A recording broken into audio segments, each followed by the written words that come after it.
राजा दाहिर 8वीं सदी में सिंध के महान शासक थे। जी हाँ, वही सिंध जो आज पाकिस्तान का हिस्सा है, लेकिन कभी ये भारत का अभिन्न अंग हुआ करता था।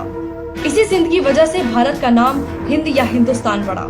चक्रवर्ती महाराज दशरथ की पत्नी केकई भी इसी सिंध से थी। ऐसे में सिंध का भारतीय संस्कृति से पुराना नाता रहा है।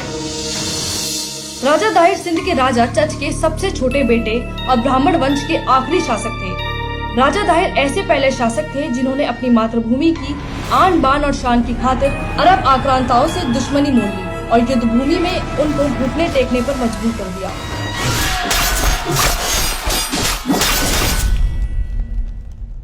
ये राजा दाहिर ही थे जिन्होंने अपराजयी समझने वाली अरब की खलीफा सेना को 14 बार घुटने टेकने पर मजबूर कर दिया।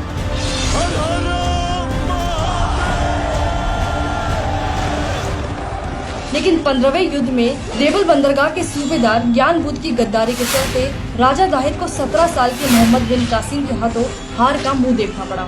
सूबेदार ज्ञान बुद्ध ने रात में विश्राम कर रहे सैनिकों के शिविरों में खलीफा की सेना को प्रवेश करा दिया, जिन्होंने युद्ध नियमों की धज्जियां उड़ाते हुए सोए सैनिकों पर धावा बोल दिया और उनका नरसंहार शुरू कर दिया।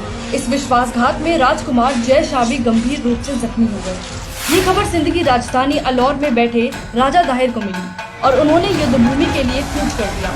जयचंद और मीर जाफर जैसे विश्वासघातियों ने एक बार फिर मातृभूमि को कलंकित किया और पहले से बिछाए विस्फोटकों में आग लगा दी, जिससे घोड़े, हाथी और ऊंट बिदक कर इधर उधर भागने लगे। इसी बीच दुश्मन सेना की ओर से चला एक तीर सीधे राजा दाहिर की आंखों में घुस गया और वह हाथी से गिर पड़े। युद्ध भूमि में जख्मी शेर की तरह गिरे राजा दाहिर पर अरबी सेना ने भेड़ियों की तरह हमला कर दिया। शेर की तरह लड़ते हुए राजा दाहिर वीर गति को प्राप्त हुए। इस युद्ध का असर लेकिन सदियों बाद तक भारत पर पड़ा। पाकिस्तान मूवमेंट के समय मुस्लिम लीग ने अरबी कासिम को अपना हीरो बनाया, जो आज भी पाकिस्तान अपना इतिहास कासिम के सिंध जीतने से शुरू करता है, साथ ही कासिम को पहला पाकिस्तानी तक बताता है।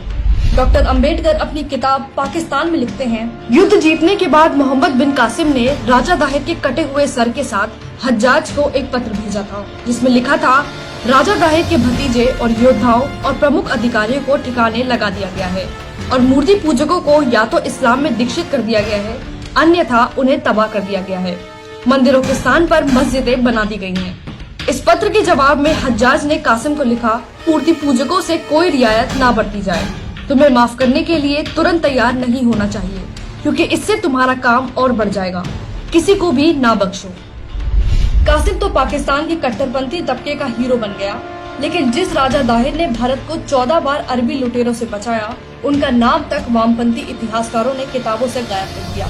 बाबर, लोधी और औरंगजेब जैसे लुटेरों और हत्यारों के नामों पर महलों और सड़कों के नाम रखने वाली भारत की सेक्युलर सरकारों ने एक गली तक का नाम राजा दाहिर के नाम पर नहीं रखा। अरब में जन्म और तुर्की के खलीफा के समर्थन में भारत में खिलाफत आंदोलन चलाने वाले मौलाना आजाद और सेक्युलरिज्म के चैंपियन नेहरू द्वारा स्वतंत्र भारत की शिक्षा नीति ऐसी बनाई गई कि अरबों से लोहा लेने वाले हमारे नायकों का नाम तक आज हमें याद नहीं, लेकिन जिन्होंने सदियों इस देश को लूटा और यहाँ नरसंहार किए, उन्हें किताबों में महान बताया जाता है।